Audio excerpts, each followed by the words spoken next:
My name is Steve Woodman. I am grandson of Chubby Woodman, who invented the fry clam in 1916. Now, the way this all started was Chubby was trying to make some extra money, and he saw that people were clamming along the shore.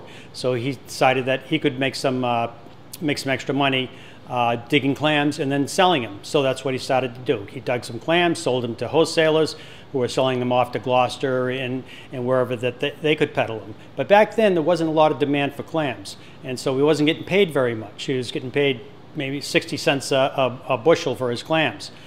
And so he said, how can I make more money? And so he got a roadside stand that he could sell his clams at, and he started selling his own clams. And anything he couldn't sell, he'd wholesale them off.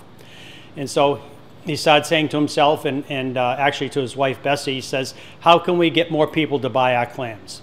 And so he started bringing other things into the roadside stand, whether it was groceries and bananas and whatever it may be that he was trying to sell to get more people to come in. Well, what he decided to do is bring in a fry-later.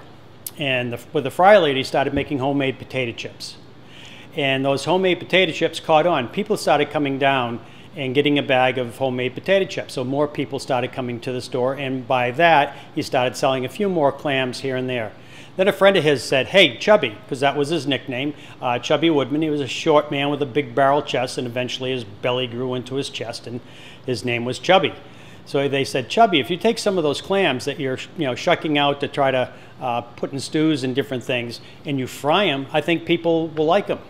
And everyone hanging around at the time kind of laughed at him and didn't think it was a very good idea because clams weren't very popular. But Bessie actually thought about it and said, hey, Chub, I think we could do that. I think it would be very easy to do. So they did that night. They experimented frying some clams, deep frying them in the fry-later, because they had pan-fried them before for their own use at home, and they liked them. Well, the next day was July 3rd, and there was a little celebration in town for the Independence Day, and they put a sign out on the street, Essex Fry Clams.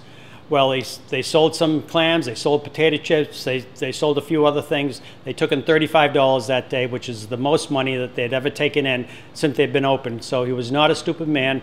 He kept the fry clams on the menu, and now there are clam shacks all over New England that have popped up because of that.